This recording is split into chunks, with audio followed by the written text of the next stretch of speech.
Authorities are looking for a man who's been spotted sneaking into women's restrooms across the downtown area. Witnesses describe him as mid-40s, about 6 feet tall, wearing glasses, a trimmed beard, and a receding hairline. Police released this composite sketch earlier today.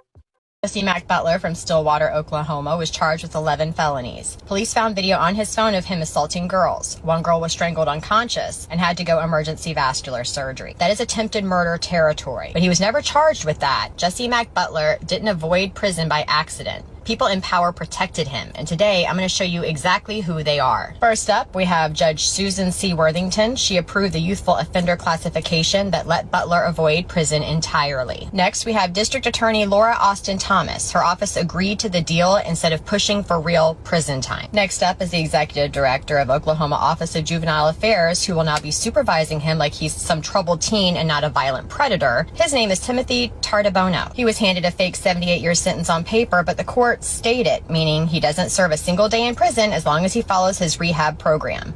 Rehab after strangling a girl unconscious? Make that make sense. And he isn't on any registry. You will not be notified if he moves next door to you. He could be anywhere right now.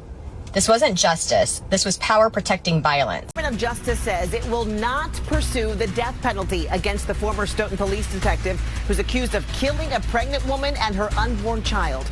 Matthew Farwell is accused of killing 23-year-old Sandra Birchmore and her unborn son and staging it to look like a suicide. Prosecutors say he was trying to cover up their relationship, which started when Birchmore was 15 years old and part of the Stoughton Police Youth Explorers program.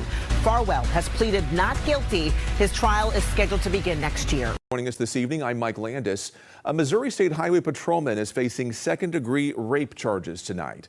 27-year-old Ethan Mingy is on leave while an investigation is being conducted by West Plains police officers. Tonight, Ozark's First Parker Padgett reports from Troop G headquarters in West Plains. The Highway Patrol tells me Ethan Mingy joined them in January of last year and was assigned here at Troop G near Willow Springs in June of 2024. It's about 20 miles away from West Plains, where the alleged crime occurred. Now, the victim has told West Plains police that this all happened in July of this year when they reported it in October. Shocking details out of a West Plains police investigation tied to a highway patrolman. 27-year-old trooper Ethan Mingy has been charged with second-degree rape following an alleged interaction between him and a female victim back in July of this year. According to online court records, the woman told West Plains police that Mingy was at her home in July and consistently pushed for sexual intercourse, which the woman told police she had told him no several times. The woman says Mingy eventually pushed her onto her back, and then the two had sex. But the woman maintains throughout the entire process that it was not consensual. The woman also claims that Mingy texted her after the alleged interaction and apologized. I reached out to the Highway Patrol, who tells me Mingy has been a trooper since January of 2024, but was assigned to Troop G in June of last year, about a year before the alleged act happened. The Highway Patrol says Mingy has been placed on leave without pay during the investigation as of yesterday, nearly 2 months after the report was made on October 28th. According to previous press releases about Mingy, the 27-year-old is a native to the West Plains area, graduating from West Plains High School back in 2016. I called the West Plains Police Department to discuss this case with them in an interview, but have not heard back. Mingy is expected in court a week from today. Reporting in Willow Springs, Parker Padgett, Ozarks First.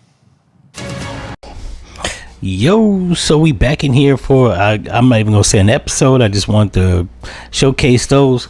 And the only thing I'm going to say is that's what white privilege is. The fact that I just showcased 3 stories where 3 people convicted of heinous shit either was given no jail time, low jail time, or slaps on the wrist.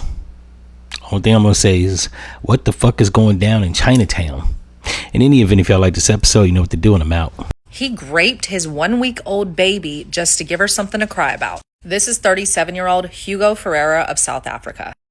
A teen nursery worker used his position to grape 3-year-olds. This is Thomas Waller of Surrey, and he is now 18, so we can show his mug. Thomas began working at the nursery during the summer months for extra money. His duties included taking some of the children to the toilet, as well as helping them to get changed. Apparently, Thomas was actually taking that time to take indecent photos of some children. Some of these children were as young as 3 years old. In fact, one of these victims was actually graped by Thomas. They found DNA on his clothing. This toddler ended up telling their parents what had happened to him during his bedtime routine. Thomas was immediately arrested. During his questioning and trial, he said no comment. He seemed flippant. He didn't care. During the victim impact statements, one of the fathers of the 3-year-old who was raped said that when he takes his child to a new nursery, he should be telling them that the child likes carrots. Instead, he has to tell them